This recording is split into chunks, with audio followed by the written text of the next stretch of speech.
Hero আলমের সাথে cinema করতে হবে, আপনি করবেন কি?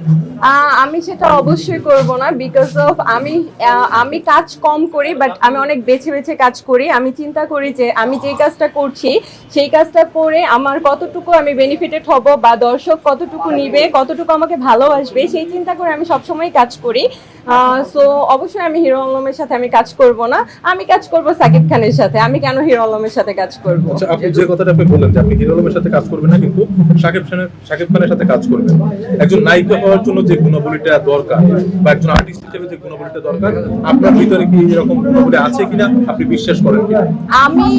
আমি মনে করি যে আমার মধ্যে সব থেকে বেশি যেটা আছে সেটা হচ্ছে কনফিডেন্স। আজকে আমার সামনে অনেক ক্যামেরা দাঁড়ানো, but I am not nervous. So আমি মনে করি আমার মধ্যে কনফিডেন্স রয়েছে, আমার মধ্যে ইনার বিউটিটা রয়েছে, যেটা আমাকে আজকের পজিশন থেকে অনেক বেটার পজিশন আমাকে নিয়ে যাবে। আর একজন নায়িকা হওয়ার জন্য যত গুণাবলী থাকা দরকার আমি মনে করি তা আমার মধ্যে আছে, অ্যান্ড আমি চেষ্টা করছি যেন আমার নিজেকে আরো ইমপ্রুভ করা যায়, আরো ভালো পজিশনে নিয়ে যাওয়া যায়। অবশ্যই আমি ভালো অ্যাক্টিং করি, সো হোয়াই নট যে আমি ভালো কাজ করব না। অবশ্যই নায়িকা হওয়ার গুণাবলী আমার মধ্যে রয়েছে। আচ্ছা, আপনি কি মনে করেন আসলে একজন মানুষ বড় হতে হলে, নায়িকা হতে হলে, কিংবা মিডিয়াতে পরিচিত হলে সেটাকে ভাইরাল হওয়া দরকার কিনা? আসলে ভাইরাল হচ্ছে দুই টাইপের হয় আমার মতে। ভাইরাল একটা হচ্ছে নেগেটিভ ভাইরাল, একটা হচ্ছে পজিটিভ ভাইরাল।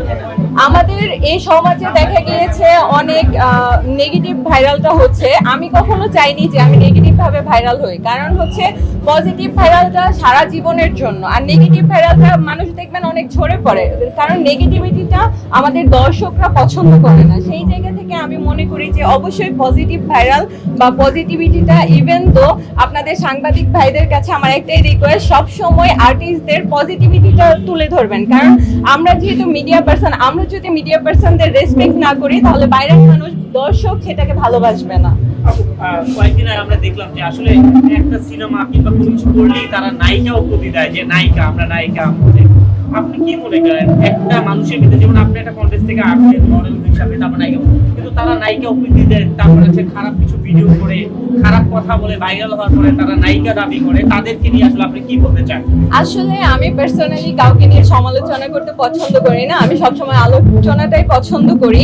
আর একটা মুভি করলে সে অবশ্যই নায়িকা, যেহেতু সে মুভি করেছে। কিন্তু অনেক আর্টিস্ট বা অনেকেই আছে এখন মিডিয়াতে আসে, জাস্ট ছবি টবি তুলে ওরা মনে করে যে না আমি আজকে ভালো পজিশনে আছি, আমি নায়িকা। এটা হলে তো হবে না, কারণ আজকের আমরা যদি দেখি Rozina ma'am, Shabana ma'am, Babita ma'am, ওনারা কিন্তু নায়িকা হয়েছে অনেক পরিশ্রম করে, অনেক এফোর্ট দিয়ে। সো ওনারা কিন্তু অনেক মুভি করে আজকের নায়িকা, আর দর্শকরা কিন্তু তাদেরকে ভালোবাসছে অনেক। সো আমি মনে করি যে যেই আসুক, যেই বলুক না কেন, অবশ্যই একজন নায়িকার যে গুণাবলী প্লাস অনেক মুভি করার পর তাকে আর অহংকার কখনোই করা উচিত না। কারণ আমি একটা মুভি করে যে আমি মনে করব যে না আমি অনেক বড় সেলিব্রিটি হয়ে গেছি, না, আমার এখান থেকে অনেক কিছু শেখার আছে, আর আমি অনেক দূর পর্যন্ত যাব, আমি অনেক মুভি করব ইনশাল্লাহ।